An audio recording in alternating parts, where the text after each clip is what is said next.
Bonjour à toutes et à tous, j'espère que vous avez passé une bonne semaine. On commence tranquillement le week-end avec une grosse revue de presse. Une équipe est mise à l'honneur un peu partout dans le monde ce samedi, Manchester City. Le club anglais a terrassé les Brésiliens de Fluminense en finale de la Coupe du Monde des clubs 4-0. Un nouveau trophée remporté par la formation de Pep Guardiola. Les Sky Blues sont définitivement au sommet du football mondial pour les tabloïds anglais. Du côté de Sport, on salue la carrière du Catalan Pep Guardiola. Belle année pour le manager qui a remporté son 5e trophée majeur en 2023. Peu de personnes dans le métier ont réussi à faire pareil. Enfin au Portugal aussi on célèbre la victoire des Citizens. Les journalistes d'Abola s'enflamment déjà pour l'Euro 2024 car le Portugal aura dans ses rangs les grands champions Bernardo Silva, Mateus Nunes et Ruben Dias qui ont empilé les belles performances avec Manchester City en plus des trophées. Bon, à la une de tous les médias britanniques on parle de Manchester City, on l'a compris, du coup on va ouvrir les pages intérieures, que des grosses infos mercato à découvrir. On va se focus tout d'abord sur Manchester United, même s'il y a peu Eric Ten Hag a assuré en conférence de presse qu'il était très satisfait de son effectif, les dirigeants des Red Devils comptent bien y faire quelques changements à coût de millions d'euros. D'après The Sun, Manchester United veut offrir l'attaquant marocain Youssef En-Nesyri. Les Mancuniens ont flairé la bonne opportunité car Séville est en difficulté financière en ce moment. Une offre de 18 millions d'euros devrait être acceptée pour En-Nesyri. La priorité de base était Serhou Guirassy, mais selon les informations du Sun, il préfère Tottenham. Mais ce n'est pas tout, United est prêt à conclure un accord lucratif avec la Real Sociedad pour Takefusa Kubo. Les Red Devils vont faire sauter la clause libératoire du japonais estimée à 60 millions d'euros pour se l'offrir dès janvier. En se débarrassant de quelques indésirables comme Jadon Sancho ou Anthony Martial, le club va dégager assez de finances pour proposer à Kubo un salaire 7 fois supérieur à ce qu'il touche actuellement, une proposition difficile à refuser. Seul bémol pour Manchester United, la Real Sociedad participe à la Ligue des Champions, pas les Mancuniens. C'est plutôt rare mais ouvrons les pages de l'Evening Standard, le média rapporte que Chelsea a contacté le Sporting Lisbonne pour signer le défenseur Ousmane Diomandé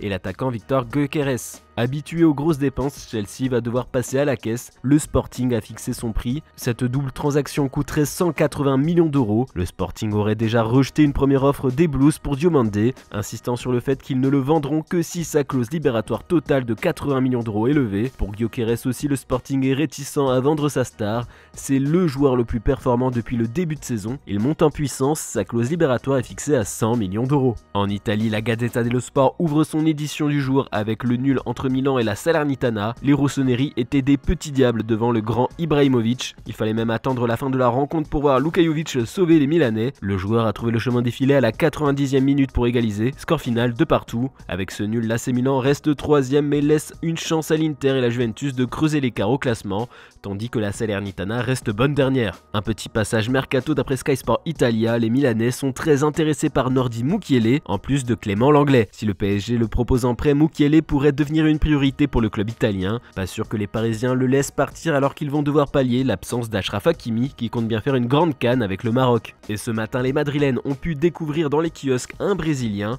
Nouvelle année, nouveau défenseur, titre A ce matin, car le Real Madrid piste un nouveau joueur à ce poste. À la recherche d'éventuels défenseurs à signer sur ce marché de janvier pour remplacer Alaba, le Real est tombé sous le charme de Robert Renan, un oriverdé de 20 ans appartenant au Zénith Saint-Pétersbourg. Ce défenseur central comble tous les besoins des scouts madrilènes. Il est gaucher, jeune et avec un grand potentiel. Surtout d'après les journalistes espagnols, son prix ne sera pas exorbitant, une aubaine entre 15 et 20 millions d'euros. Un prêt avec option d'achat est envisagé histoire de ne pas prendre de risques s'il floppe. Mais attention, les négociations avec les clubs russes sont rendues compliquées par les sanctions de l'Union européenne à l'égard des entreprises russes. Comme le rapporte le journal, il y a toujours l'option Varane aussi sur le marché des transferts. D'après le journal espagnol, le Français est malheureux à Manchester et acceptera une offre de contrat de la part de son ancien club. Il serait même prêt à baisser son salaire. Attention, le Bayern Munich est aussi sur le coup. Enfin, le mercato en Ligue 1, le journal L'Équipe dresse la liste de Noël de tous les clubs français. Les gros transferts attendus sont sur la une. Au PSG, on attend patiemment l'arrivée de Lucas Beraldo. À Nice, la priorité c'est Denis Bouanga qui s'est relancé en MLS. Du côté du FC Metz, Georges Mikotadze devrait faire son retour sous la forme d'un prêt de 6 mois sans option d'achat. Mais le gros dos qui va nous intéresser concerne l'Olympique Lyonnais. L'équipe indique ce samedi matin que la piste Rodé Krunic Ibrahimovic est toujours d'actualité. Le milieu de terrain est en difficulté à l'AC Milan et voudrait se relancer ailleurs, mais il est aussi courtisé par Fenerbahçe. Pisté cet été, l'attaquant Large Ramazzani revient dans l'actualité. Pour pallier des manques en défense, les dirigeants lyonnais pensent à Clément Lenglet, actuellement prêté par le FC Barcelone à Aston Villa où il ne joue pas beaucoup.